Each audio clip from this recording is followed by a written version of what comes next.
జిల్లా ఉపాధ్యక్షులైనటువంటి దేవదాస్ అన్న గారు జెండా ఆవిష్కరణ చేయాల్సిందిగా కోరుతున్నాం.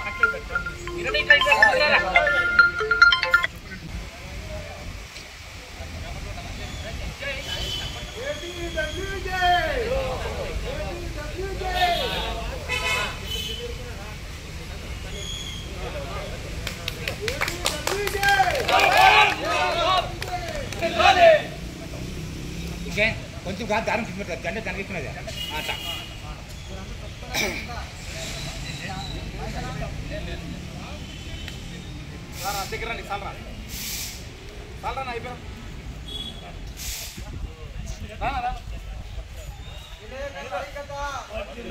ఆదోని ఏపీయూడబ్ల్యూజే కమిటీ ఆధ్వర్యంలో ఘనంగా ఈ యొక్క జెండా ఆవిష్కరణ కార్యక్రమాన్ని చేయడం జరిగింది.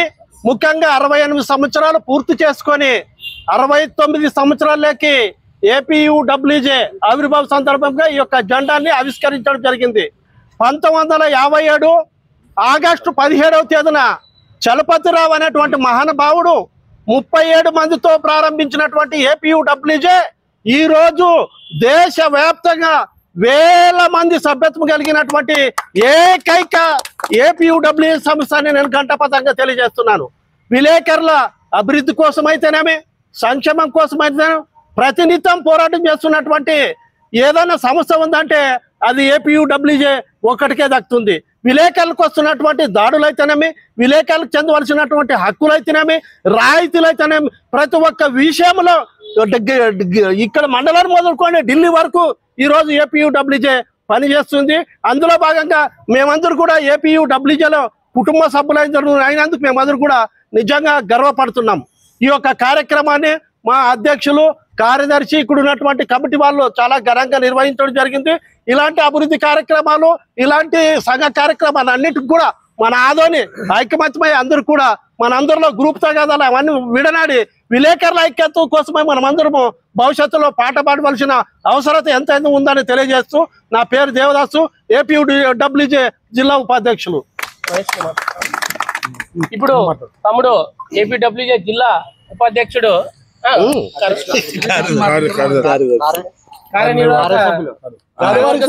కార్యవర్గ సభ్యులు తమ్ముడు మహేష్ మాట్లాడతాడు. ముందుగా ఇక్కడికి వచ్చినటువంటి సీనియర్ జర్నలిస్టుకు అలాగే నా తోటి మిత్రులందరికీ కూడా శుభావందనాలు.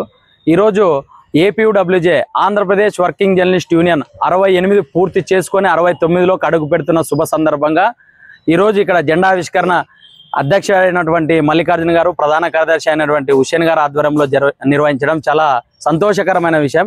ఎందుకంటే ఈ రాష్ట్రంలోనే కాదు దేశంలోనే విలేకరుల ఐక్యత కోసం కానీ విలేకరుల హక్కుల కోసం కానీ పోరాడే ఏకైక సంస్థ ఏదైనా ఉందంటే అది ఒక ఏపీయూడబ్ల్యూజే అని చెప్పేసి మేము ఈ సందర్భంగా తెలియజేసుకుంటున్నాము.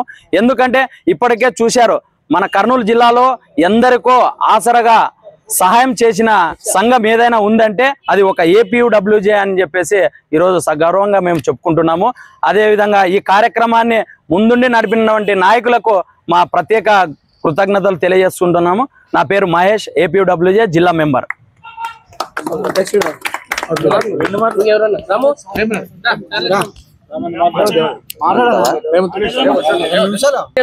సీనియర్ జర్నలిస్ట్ 40 ఏళ్లుగా పాత్రికేయ వృత్తిలో ఉంటూ ఆదర్శంగా ఉన్నటువంటి పెద్ద ఆయన ప్రసాద్ సార్ మాట్లాడాలని కోరుతున్నాం.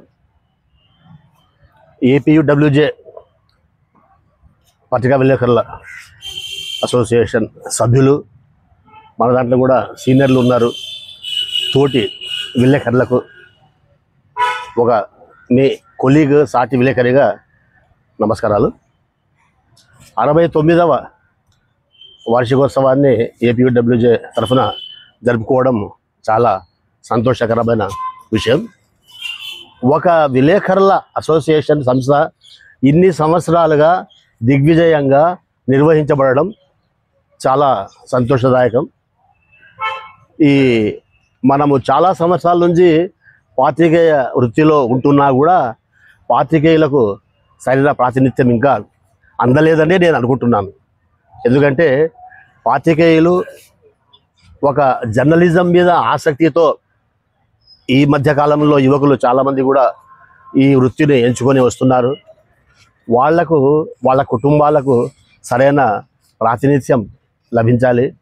ప్రభుత్వం కూడా ఈ విలేకరులకు జర్నలిజంలో చాలా కాలంగా ఉన్న ఒక పీరియడ్ పెట్టి దాంట్లో జర్నలిజంలో ఉన్న వాళ్లకు మంచి ప్రోత్సాహకాలు ఇస్తూ పింఛన్లను కూడా మంజూరు చేస్తే చాలా బాగుంటుంది. కాబట్టి జర్నలిజం ఎంతో పవిత్రమైన వృత్తి.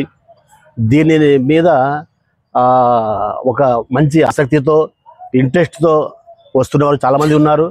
వాళ్ళందరికీ కూడా ప్రోత్సాహం ఇవ్వాల్సిన బాధ్యత ప్రభుత్వం మీద ఉందని నేను అనుకుంటున్నాను. మేము గతంలో ఉన్నప్పుడు 40-35 ఇయర్స్ బ్యాక్ అప్పుడు ఇంతమంది జర్నలిస్టులు లేరు. అప్పుడు పేపర్లు కూడా ఇన్ని లేవు, సోషల్ మీడియా కానీ డిజిటల్ మీడియా కానీ లేదు. ఇప్పుడు జర్నలిజంలో ఎన్నో కొత్త కొత్త పోకడలు వస్తున్నాయి. ఇప్పుడు జరిగిన ఏదైనా ఒక సంఘటన, ఒక వార్త ఒక రోజు ఆగాల్సిన అవసరం లేదు, ఒక గంటకే ప్రజల ముందుకు వచ్చే అవకాశాలు చాలా ఉన్నాయి.